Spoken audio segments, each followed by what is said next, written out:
তখন আমি বলেছি যে আমি গিভ অ্যান্ড টেকও করবো না, এটা করো, আমি তোমাকে নায়িকা বানিয়ে দিচ্ছি, এটা বা এক রাত কাটাতে হবে এরকম ব্যাপারটা।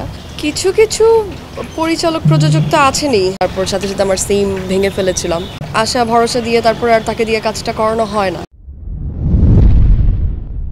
আমার যদি এক্সপিরিয়েন্স বলি তাহলে আমি যখন জুনিয়র আর্টিস্ট ছিলাম গিভ অ্যান্ড টেক এই ব্যাপারটাই আমি বুঝতাম না।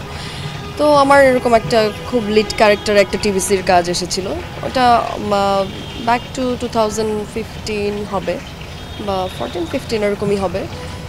তো আমি যখন ওনার সাথে দেখা করতে গিয়েছিলাম, আমাকে সব স্ক্রিপ্ট বুঝালো, সব কিছু বুঝালো, আমি তো ওকে, আমি রাজি, আমি বাসায় চলে আসছি।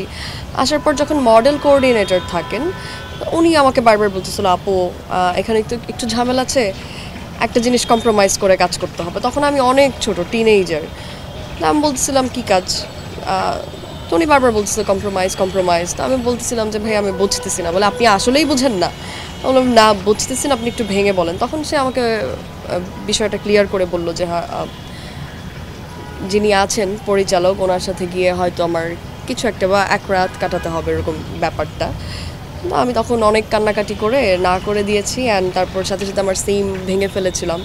এটা আমার একটা এক্সপিরিয়েন্স, তখন ছোট ছিলাম। তারপর আফটার দ্যাট আবার যখন আসি মিডিয়াতে, আবার টুকটাক ভালো ব্র্যান্ডের শ্যুট করছি, কাজ করতে করতে এরকম, আমি নাম বলবো না, আমার কাছে কাজ এসেছে, লিড ক্যারেক্টারের কাজ এসেছে। ওখানেও সেম, যখনই বলেছে কম্প্রোমাইজ তখন আমি বলেছি আমি বাসায় গিয়ে জানাবো, দেন আলটিমেটলি আমি বাসায় এসে না করে দিয়েছি।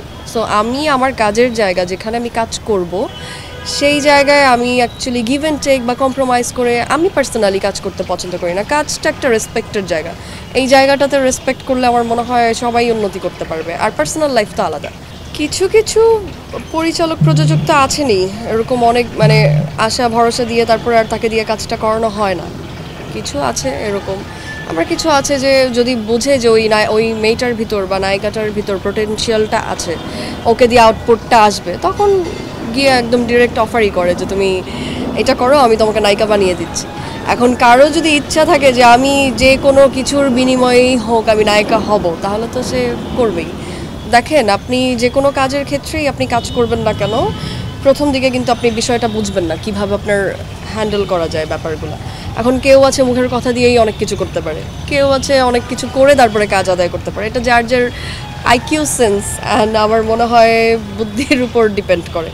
আমার মিডিয়া ইন্ডাস্ট্রিতেও হয়েছে, আমার ডিজেইং ক্যারিয়ারে তো হতেই থাকে regular, so I am use to with it. So আমি এটা ডিল করা শিখে গিয়েছি এখন কিভাবে ডিল করতে হয়।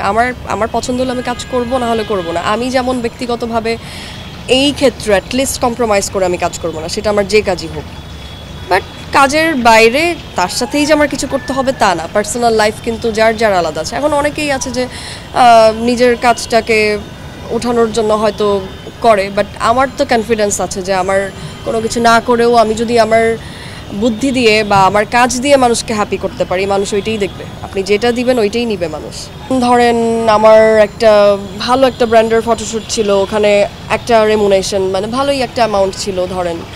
সো ওখানে আমাকে যখন ফিক্স করতে নেয় তখন ওনারা আমাকে আরও অফার দিচ্ছিল, লাইক এখানে একটু কম্প্রোমাইজ করতে পারবা কি না, তাহলে তোমার পেমেন্ট আরও বেড়ে যাবে, আরও ডাবল হয়ে যাবে, ডাবল করে দিচ্ছি। তো তখন গিয়ে আমি বলেছি যে আমার শ্যুট করলে বাজেটটা কত, এত, তো আমার অ্যাকচুয়ালি টাকাটা দরকার নেই, আমার অ্যাকচুয়ালি জায়গাটা দরকার। তো তখন আমি বলেছি যে আমি গিভ অ্যান্ড টেকও করবো না, আর আমার যে পেমেন্ট আছে ওখান থেকে আপনি আরও হাফ করে দেন, আপনি আমাকে পেমেন্ট কম দেন, তারপর আপনি আমাকে ব্র্যান্ডটা দেন, আমি কাজটা করি। সো আমার ক্ষেত্রে অ্যাকচুয়ালি ব্র্যান্ড ভ্যালু করে, ব্র্যান্ড এবং কাজ দুইটাই।